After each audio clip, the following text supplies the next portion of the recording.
The sun scorched the horizon, dripping gold across Karnak's towering pillars. Light slid across polished floors, glinting from carved statues of gods with frozen smiles. Shadows stretched and recoiled like dark fingers over the sandstone walls, whispering secrets no priest would ever speak aloud. A girl ran barefoot across the courtyard, her small feet scraping against stone that had been trodden by kings, soldiers, and slaves alike. Her lungs burned, her heart thudded, and the air carried the scent of incense, of sweat, of crushed grain. Not a man pursued her, no soldier or overseer, but something far older, far crueler. The rules of a system older than Egypt herself. She turned a corner and froze. The massive doors of the inner sanctum loomed before her, carved with hieroglyphs promising divine favor. To the world, these gates were holy. To the girl, they were a cage. Behind those doors, whitened walls concealed shadowed halls where obedience was currency and innocence had a price. Every flicker of torchlight carried a secret. Every echo was a lesson. And every child who stepped inside became invisible, swallowed by faith, discipline, and silence. The girl's name was Amos. Today, she would learn that holiness had teeth. Amos was 12. Her hair had been braided into tight cornrows, her dress a simple linen smocked at the shoulders. She had never seen Karnak from this angle, never imagined pillars that could blot out the sky, statues larger than the tallest man she had ever known, gates carved from stone that seemed to hum under the heat of the sun. The priests smiled when they saw her. They called it devotion. Her village called it honor. The truth was simpler. She was now property, a vessel for the god Amun, and her life no longer belonged to her. She would keep her hands, her eyes, her voice, but the temple would reshape them, and the priesthood would claim what the gods had never given. The temple of Amun was more than a place of worship. It was a kingdom. It controlled land, soldiers, grain, and gold. Where a pharaoh ruled outwardly, the high priest ruled the very heartbeat of civilization. Soldiers bowed to his seal. Farmers bowed to his demands. Children, unwittingly, bowed to his command. Inside, the hierarchy was rigid. The high priest, the scribes, the ritualists, the overseers, the attendants, and at the bottom, the children, the wards, the servants, the girls taken from debtors, from devotees, from conquered lands. They had no name, only a title, only purpose. The priests called it purification. They called it service. They called it devotion. Amos called it theft. Amos's home was a small village on the western edge of the Nile's delta. Her father tilled the earth, chasing irrigation canals that were slowly silting over. Her mother wove cloth from flax, singing songs to the river that never answered. Then came plague. Crops blackened before ripening. Goats died where they stood. The village wells shrank to mud, and hunger came like a shadow that could not be outrun. The pharaoh's soldiers arrived in the dust, mounted on horses borrowed from the king's stables, armed with spears that gleamed like sunlight on water. They demanded tribute, though the villagers had nothing left. Amos's mother clasped her hands, whispered prayers to Hathor, to Isis, to any goddess who would listen. "Take what you must," she said, voice trembling, "but leave her. Leave my child." A priest stepped forward, robes flowing like the river itself, face veiled, eyes glinting. He said, "The gods have chosen. This child is their gift."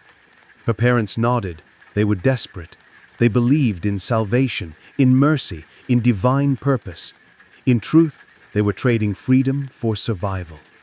Amosi did not understand. She saw only the soldiers' ropes, the endless march across the desert, the shadows of gates that rose taller than mountains. At night, she imagined running back home, back to mud floors and goat pens, back to the warmth of her mother's hands. But when dawn came, she was carried further from the river, further from memory, further from herself. By the time they reached Karnak, the city shimmered under the midday sun, gold gleaming from walls, temples humming with the wake of generations. She stepped through the gates and felt the first prick of understanding. She was no longer a child of her village. She was a servant of the gods, or of those who spoke in their name. Inside the courtyard, the smell was thick. Incense layered over human sweat and wet stone, mingling with the scent of roasted offerings. Torches flickered against hieroglyphs etched with the precision of centuries. Statues of Amun, horned and muscular, gazed down, imperious and silent. The girls who had arrived before her moved in formation, bare feet sliding across stone, heads shaved, eyes lowered. Their silence was not fear, it was training, it was survival. An older girl brushed past Amosi, whispering only enough for her ears. "Do not cry, they feed on your tears." Every motion had meaning, every glance, every breath measured, every mistake punished. The temple walls, though gold, were cold. The gods never came for her, only the priests did. Amosi would learn quickly. She would learn that obedience was not faith, that ritual could be cruelty, and that even the most beautiful temples could hide the darkest secrets. She would be renamed. She would be reborn. She would forget herself. But the first seed of rebellion, small, invisible, unspoken, already flickered in her chest. A thought, if the gods do not protect me, perhaps I must protect myself. And in that thought, the first crack appeared in the temple's flawless order. Amosi's first night inside the temple was suffocating. The moonlight spilled through the high windows, but it did not bring comfort. It made shadows longer, turning statues into looming sentinels. The stone floors were cold beneath her bare feet, and the scent of incense clung to her skin, filling her lungs with a sweet oppression. The older girls had already learned the rhythm. They knelt, bowed, and slept in shifts dictated by the temple bell. Each sound was a summons, each silence a command. Her first lesson was naming. Amosi's real name, gifted by parents, carrying memories of her village, of warm bread and laughing goats, was stripped from her. In its place, she was assigned a title, Amosi Nebet, servant of the lady. Her identity was no longer her own. The ceremony was simple, yet terrifying.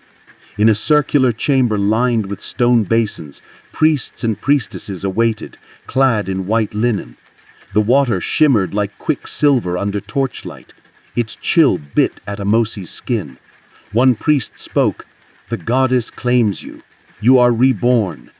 The water washed over her, but it did not cleanse. It erased. Her hair was shorn to the scalp, eyebrows scraped, lashes removed. Every strand taken was a thread of memory severed, a small piece of the girl she had been, lost forever. She looked into a bronze mirror afterward, seeing not herself, but a vessel. Amosi Nebet, servant, property. That night, alone on a straw mat, she traced the scar left where her braid had been. She remembered her mother's hands, rough with work but gentle. She remembered the sun on her village fields. For a moment, the girl within her screamed silently, but no sound emerged. The temple had claimed more than her name.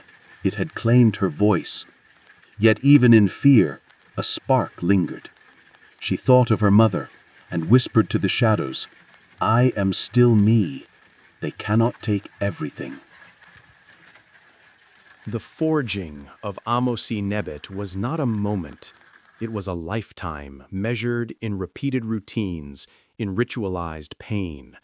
in the transformation of childhood into obedience. Imagine being there. The gong sounds before dawn. The girls rise from straw mats, their heads shaved, their bodies bare to the cold stone floor. They kneel as the first priest passes, reciting verses from the Book of Purity, an ancient scroll whose words have guided generations of wards. You must not speak unless commanded, the verses dictate. You must not look upon a priest. Your body is not your own. Obedience is holiness. To question is impurity. The girls obey. Amosi kneels, trembling, but her hands fold neatly in her lap. Each syllable sinks into her bones. Her body learns what her mind resists. Breakfast is meager, barley porridge, cold water. They eat in silence, heads lowered, eyes averted. One girl drops a bowl. The overseer strikes her hand with a rod. No scream escapes. Then comes work, grinding grain for offerings, weaving linen for altars, scrubbing floors polished by generations. Every movement is precise, every hour accounted for. The youngest girls hum hymns that sound sweet but carry no joy. The lyrics have been rewritten by the priests to mean, to serve is bliss, to obey is peace, to remember is sin. Amosi discovers her first rebellion here. As she weaves linen, she notices tiny knots that seem out of place. An older girl, Seret, whispers, "See, they are messages. I remember, so can you." Her fingers trace the threads. For the first time, she understands. Resistance can be silent, woven into the fabric of obedience itself. The temple's air is heavy. Incense hangs like fog, mixing with the acrid scent of sweat and dust. Stone walls radiate the heat of day, chilling by night. Torches flicker, casting grotesque shadows. Metal clinks, water sloshes in basins, wood groans under the weight of labor. Amosi smells cold water, grain dust, and iron, the scent of work, of discipline, of ownership. She tastes barley porridge, gritty, bitter, reminding her of her village fields. Every sense is a teacher, every routine a lesson in a rager. Yet, beneath it all, the spark of self remains, a secret seed. Beyond labor, the girls are trained for ceremonial duties. They learn hymns, postures, gestures, offerings. Each movement is observed, repeated, corrected. Failure brings punishment, kneeling in the sun until lips crack, whippings across the back with palm rods, or deprivation of food. Amosi Nebet learns quickly. She becomes efficient. Her hands move without thought. Her lips whisper hymns without hearing them. Her body is disciplined. Her mind, secretly, rebels. One day during a water offering, she intentionally spills a small amount.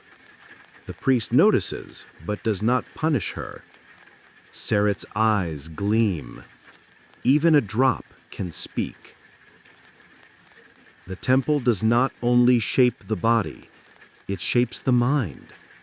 Sleep is scheduled, dreams are discouraged, emotion is a crime.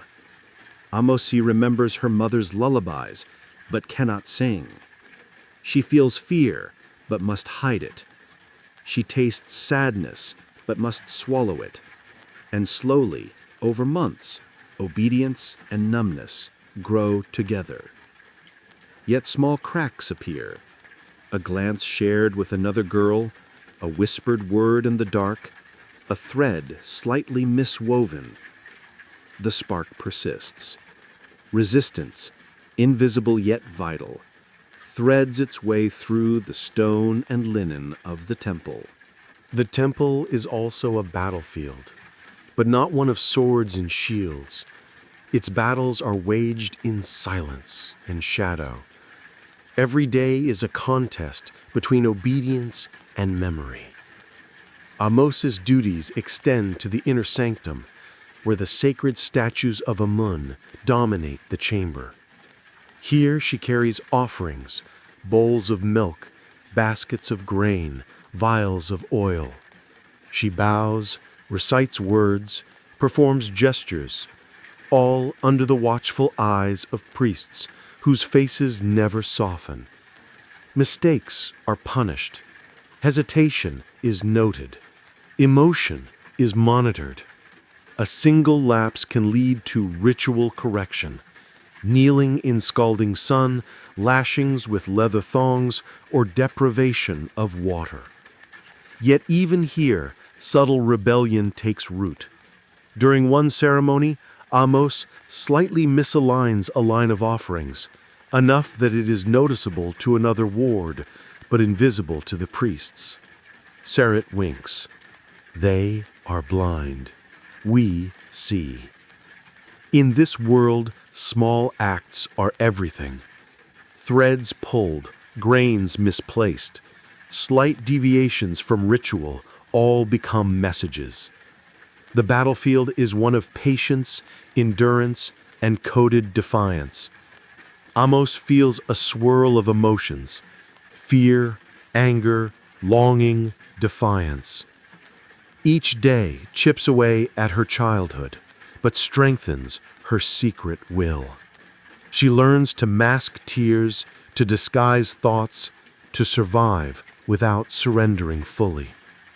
Her mind becomes a temple within the temple, a secret place where memories of her family, her village, and her past life are preserved.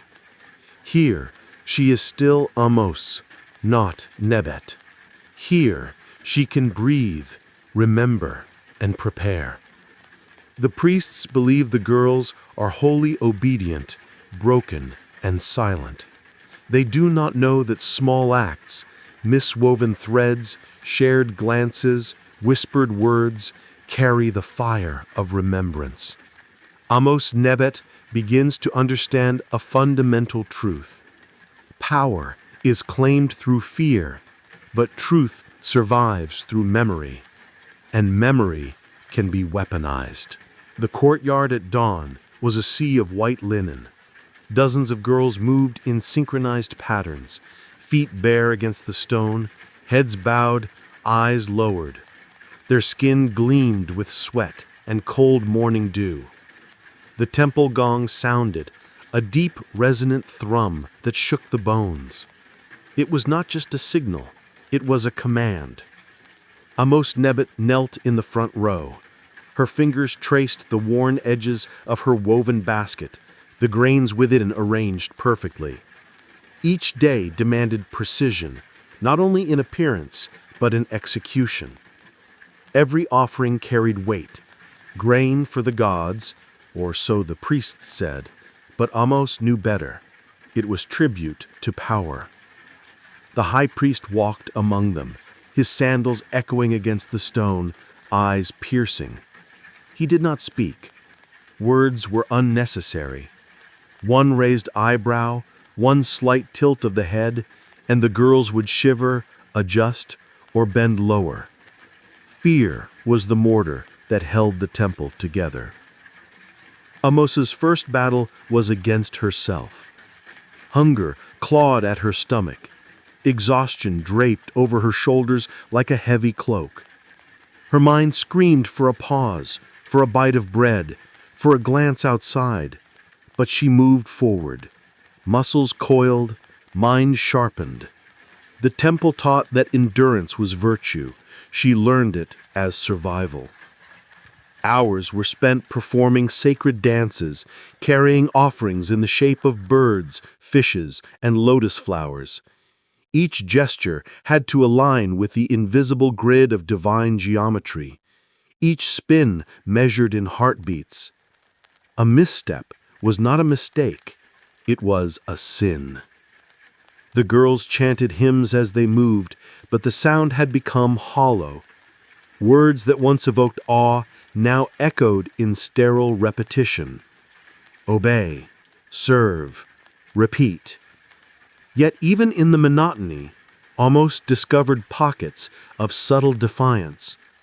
During one ceremonial offering, she placed a grain slightly off-center. A nearby priest did not notice. Sarat nudged her. See? Even gods have blind spots. Amos smiled in the shadows. Small victories were invisible, but they were hers. When mistakes were discovered, the punishment was swift and ritualized. Kneeling in the sun, arms lifted until muscles trembled, swats with palm rods, cold water baths at dawn. Deprivation of sleep, deprivation of voice. Yet even in punishment, lessons emerged. Amos learned to control reactions, to mask pain, to transform humiliation into meditation. She became a master of her inner world, as the temple claimed her outward self. The courtyard became a battlefield. The tools of ritual became weapons. Survival required precision, endurance, and cunning. The temple's walls sought to crush hearts, yet human connections persisted. Amos formed silent bonds with a few girls, subtle and invisible to the priests. A glance here, a whisper there, a shared stitch in the linen, all carried weight. Saret, a girl older by 3 years, became her anchor. When night fell and torches flickered, Saret whispered stories of home, of rivers, of mothers who had not forgotten. Amos Nebbit listened, committing each word to memory. Memory became rebellion. Another girl, Kia, found a way to hide scraps of papyrus in the folds of woven linen. On them she wrote tiny messages. I remember. I exist. Amos read them in secret, learning that even in bondage, they could leave traces of themselves. Amos's first act of emotional courage occurred when a younger girl, barely 10, stumbled while carrying an offering. The overseer raised a rod. Amos moved instinctively, steadying the girl, whispering, "Steady." The overseer barked. Amos did not flinch. The girl's eyes widened in shock and gratitude. That moment, a brief human connection, was dangerous yet vital. It reminded Amos that her soul, though battered, was not yet surrendered. Over time, the girls created a covert system of communication. A miswoven thread, a grain slightly displaced, a hymn hummed softly off-pitch, all became codes. Each act was small, invisible, yet carried meaning: we see, we remember, we resist. The temple believed itself infallible, blind to the subtle rebellions unfolding beneath its golden pillars. And yet, the girls persisted, weaving resistance into every fabric of their lives. The temple prepared for the sacred union like a city readying for war. The air thickened with incense so dense it clung to hair and skin. Torches lined the corridors, flickering shadows across statues whose eyes seemed to watch, ever silent. Amos and Nebet stood among dozens of girls, shaven, bare-armed, adorned in white linen that felt like ash against her skin. The golden wig sat heavy on her scalp, a crown that carried no honor. The high priest entered the inner sanctum, his footsteps slow, deliberate. A hush fell. The girls had been trained to obey, to freeze, to surrender. Their hearts hammered in rhythm with the echoes of their sandals against stone. "You are chosen," he said. His voice did not waver. Neither did the eyes of the girls. Fear had sculpted obedience in them, but defiance flickered faintly beneath the surface. The sacred union was a ceremony in name, but a seizure of power in truth. Hands that the girls had been trained to revere became instruments of possession. Every gesture, every whisper of blessing was a reminder their bodies no longer belonged to them. Amois's mind recoiled. She had endured punishment, labor, humiliation, but this was different. It pierced deeper than the scorching sun, the lash, or the endless chant. This was erasure of self, a theft of innocence codified as devotion. The room smelled of incense, sweat, and iron. Torches crackled as voices chanted hymns, the sound rising and falling like waves. Amois's own heartbeat became a drum in her ears. The cold stone floor pressed against her knees, grounding her in reality. She saw the other girls, faces pale, eyes wide, hands clenched against their chests. Some murmured silent prayers, others stared into nothing, building invisible walls around themselves. She felt the weight of centuries of obedience pressing down, a history of stolen childhoods layered into the stone. When the high priest touched her face, the spark of understanding flared. This was not about devotion. It never had been. It was control. Amois Nebet felt the cold, creeping fingers of trauma wrap around her mind. Numbness became both shield and cage. She could not scream. She could not cry. Even tears were dangerous. They drew attention. Yet, the spirit within her refused complete surrender. She whispered to herself in the dark hours, "I am still me. They cannot take everything." These whispered words became her armor, a fragment of the girl she had been before the temple claimed her name, her hair, her voice, her body. Even in oppression, life adapts. Amos Nebet discovered that survival required both outward obedience and inward rebellion. Observation. Every priest, every ritual, every step of the sacred union had patterns. The guards were predictable. The chants were rhythmic. The gates unlocked at the same hour. Every act could be learned, memorized, anticipated. Subtle communication. Misplaced threads, whispered breaths, slight deviations in rituals, all became messages among the girls. They learned to speak in silence. Memory as resistance. Each girl held on to the name given at birth, stories of family, village songs, dreams of freedom. Memory became their weapon against erasure. Amos grew skilled at walking the line between compliance and defiance. She could move through the temple halls unnoticed, yet leave evidence of her existence hidden in linen folds or behind carved pillars. It began small. Weaving messages. Amos and Seret wove tiny irregularities into ceremonial linens. To priests it was error. To them it was testimony. I remember. I resist. Hidden papyrus. Kia slipped scraps of papyrus into baskets, hiding them beneath offerings.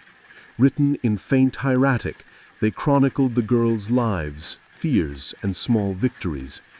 Secret symbols. The eye with a line, we see. Patterns were carved into pillars, undersides of tables, corners of hidden chambers. Messages to the future, to anyone who might find them, whispered in stone and fiber. Even the act of surviving became rebellion. Every day they endured, they preserved knowledge of cruelty, preserving both memory and humanity. Tayat, the elder priestess, became the conduit of experience and hope. Though forced to serve the temple for decades, she secretly guided the younger girls. One night, she leaned toward Amos and whispered, "They may own our bodies, our names, even our time, but they cannot own our memory. Write it, weave it, hide it. One day, someone must know." Her hands were lined with age, shaking slightly as she pressed the papyrus into Amos's hands. The weight of responsibility was immense. This was no longer about survival, it was about legacy, about truth. Despite their ingenuity, the girls suffered deeply. Fear was constant, punishment was always near. Bonds were fragile, trust could be deadly. Amos witnessed it daily. Girls broken by labor, by rituals, by the cold, calculating cruelty of priests. Some fell silent forever, others conformed so completely that even their minds seemed to obey. And yet the spark of rebellion persisted. It was quieter than fear, subtler than pain, but it endured. The sacred union and ensuing abuses revealed the temple not just as a place of ritual, but as a microcosm of power. Survival required strategy, observation, and cunning. Every punishment was a lesson. The overseers used pain to teach obedience. Girls memorized patterns of threat and learned how to anticipate, evade, or endure. Every ritual was a rehearsal for resilience. Movements, chants, and offerings became exercises in patience, endurance, and subtle defiance. Every glance and whisper was currency. Even small connections could save lives or build resistance. Amos learned that the temple's control was absolute if the mind surrendered. Her first acts of rebellion, the threads, the symbols, the hidden messages, became weapons invisible to those who believed themselves omnipotent. The first threads of rebellion began to weave a tapestry of resistance. The girls who once mere instruments of labor and obedience had begun to claim agency in invisible ways. Amos's mind sharpened. Every observation, every act of subtle defiance became part of a larger plan. The temple may have claimed their bodies, but their spirits, silent, persistent, unyielding, could never be fully controlled. And in that realization, Amos discovered something even the priests could not predict: that human memory and courage, even when hidden, is more enduring than stone, more potent than rods or chains. Time moved differently within the temple. Centuries layered themselves like sediment in the stone. The sun rose and fell on the polished courtyards, unchanged. The voices of priests echoed as they had for generations. Yet outside, the world shifted. Empires rose, armies marched, pharaohs died, and new dynasties built pyramids and palaces. The temple remained, a monument of faith and fear, but its power began to wane. Fields yielded less grain. Tributary villages grew restless. Priests who once commanded obedience now negotiated quietly with local governors, their authority beginning to fracture. Inside, the girls, now women, now elders, adapted. They had endured decades of labor, rituals, and sacred unions. Many had lost daughters, mothers, and sisters to the temple's ceaseless machinery. The passage of time had numbed pain, but not erased it. Amhos Nebet had aged, her once smooth skin now lined, her hands calloused beyond recognition. Yet in her chest burned the same spark that had survived her first day of purification. She watched the cycles repeat. The new girls arrive, trembling and shorn, stepping into the same pattern of obedience. the same invisible battlefield. And she knew survival was not enough. The temple must not erase its victims completely. Memory had to endure. The high priests, once unquestioned, were now cautious. Political unrest beyond temple walls reminded them that fear alone could no longer secure compliance. Tayat, now ancient, whispered to Amhos, "Even the walls forget what the heart remembers. Power fades, but memory can endure forever if preserved." Amhos began cataloging details, the names of girls, the rhythms of rituals, the abuses and subtle acts of resistance. Each note, hidden in folds of linen or beneath carved stone, became a seed for future truth. The temple's machinery continued, but a quiet inevitability emerged. Girls aged, some died, new girls replaced them, and yet the cycle of control slowly showed cracks. Renutma, who had once defied the high priest openly, passed the torch of defiance to the younger ones, teaching them how to resist quietly, how to encode memory in weaving and hidden papyri.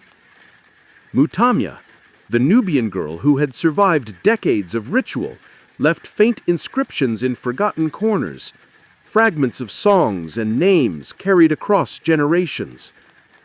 Each woman who endured left traces. Even when they vanished, married off, hidden from ceremonies, or claimed by the desert, they carried stories, symbols, and secret messages. The temple could control their bodies, but not their memories, not the coded defiance sewn into stone, linen, and parchment. Amhos devised a system, loom codes, messages woven into ceremonial linens readable only to those who knew the symbols. Hidden papyri, records of names, ages, experiences, and abuses carefully sealed beneath floors, inside walls, and in secret compartments. Symbolic carvings, eyes, lines, and triangles etched subtly into the temple's stones, invisible to the casual observer, but charged with meaning. This network of memory ensured that even if the temple fell or time erased its power, the truth would survive. Tayat, sensing her time was near, entrusted Amhos with a monumental task. In a quiet chamber behind the innermost sanctuary, she gathered fragments of papyri, tiny carvings and scraps of inscriptions from decades of hidden messages. "This is everything," she whispered, her voice barely audible. "Every girl, every act, every stolen childhood. Fold it, seal it, and hide it beneath the foundation. Let the earth remember what men chose to forget." Amhos worked for days, pressing the fragments together, stitching them into linen, sealing them with wax, and placing them beneath a cornerstone beneath the sanctuary floor. It was meticulous work, a labor of love, defiance, and faith in the unseen future. For the girls who had endured, it was a monument more lasting than stone, a testament to humanity, memory, and survival, hidden from the eyes of oppressors. As Amhos pressed the final fragment into place, she felt the weight of centuries. This was not merely a record, it was a promise. Every scream, every stolen child, every act of enforced devotion would be remembered. And though they might not never see justice, though their lives had been consumed by the temple's machinery, their truth would endure. Millennia passed. The temple's stones crumbled, sand crept into courtyards, and the high priest's voices became ghosts. Kings and conquerors left little trace of what had truly happened inside those walls. But stone remembers, linen preserves, parchment holds secrets. In the 20th century, archaeologists unearthed Karnak, peeling back layers of history. Amid the grandeur of pillars and statues, they discovered fragments.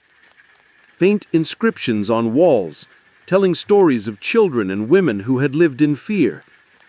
Hidden papyri, blackened with age, recounting personal testimonies of abuse and quiet defiance.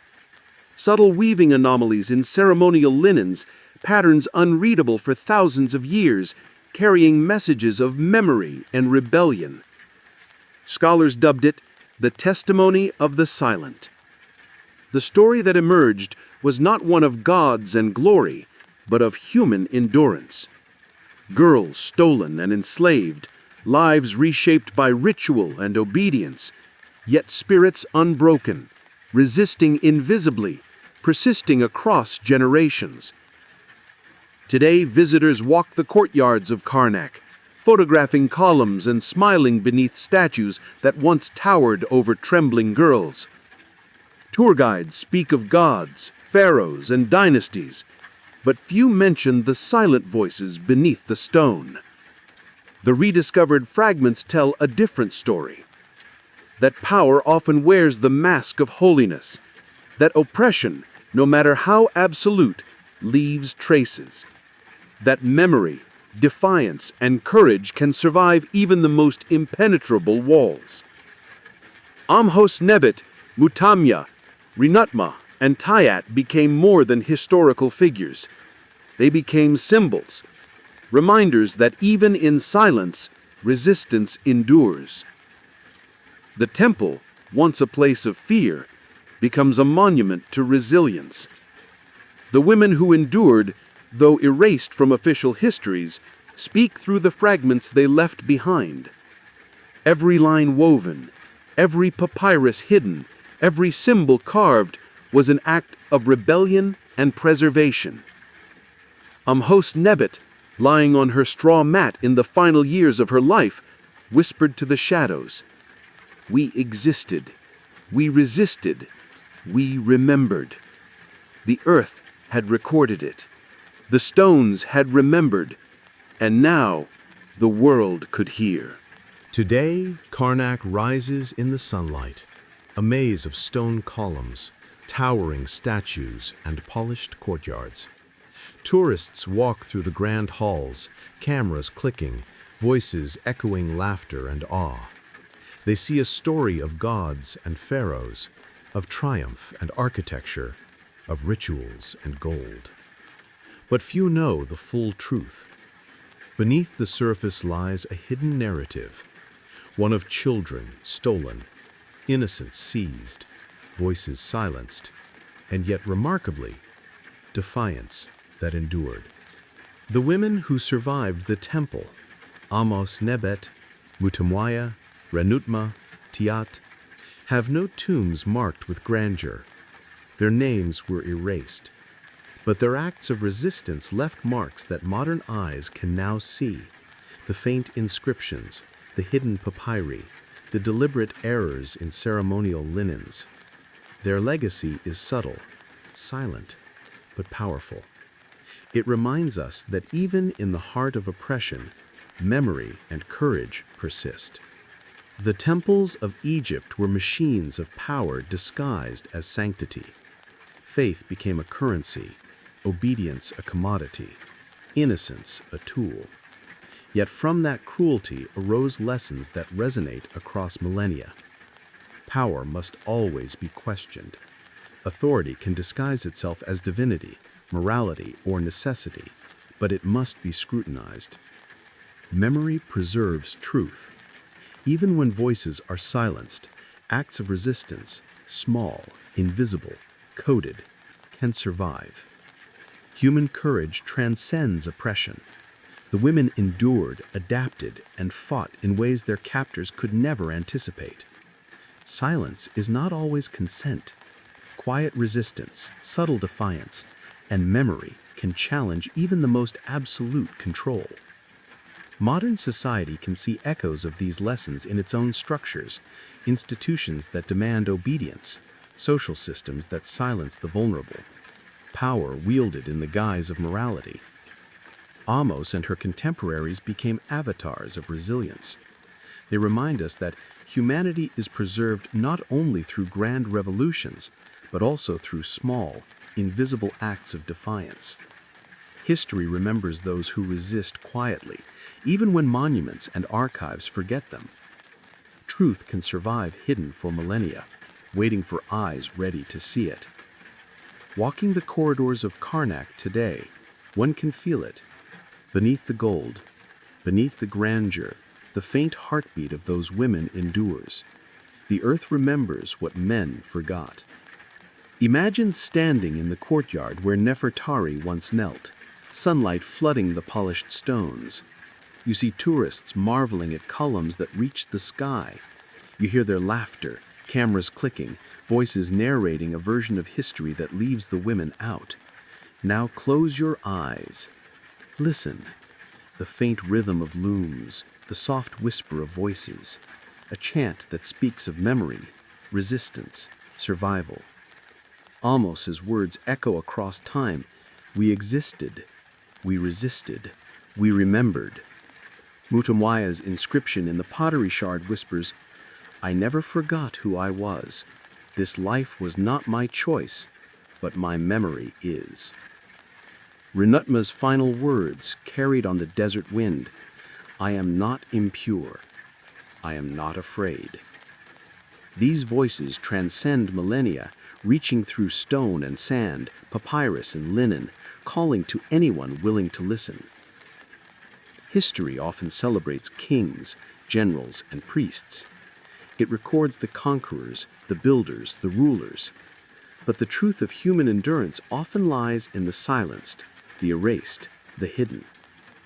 The women of Karnak teach us, the strength of the human spirit is not always loud. Sometimes it whispers, waits, and survives in shadows, ready to illuminate the present when eyes open. Every monument, every grand temple hides stories that were never told. And when we uncover them, we do more than witness history. We bear responsibility to remember, to honor, to carry forward their truth. If this story has stirred something in you, if the weight of history, the endurance of memory, or the courage of silenced women moved you, then you are now part of their legacy. Subscribe to the channel to ensure the forgotten voices continue to be heard. Share this story so that the whispers of Karnak travel beyond its walls. Remember that history is more than monuments. It is the lives, struggles, and defiance of those who endured. The stones still remember. The earth still speaks. And now so do you. As you leave this story, carry one thought. Remembrance is the only prayer the dead can still receive. A sweeping drone shot over Karnak at dawn, columns casting long shadows, sunlight catching faint hieroglyphs etched secretly by women centuries ago. Close up on a fragment of papyrus emerging from the sand, wind blowing over it gently, symbols faint but legible. A girl's silhouette walking through the courtyard, head bowed, hair restored, voice finally free to speak the truth. Fade to black.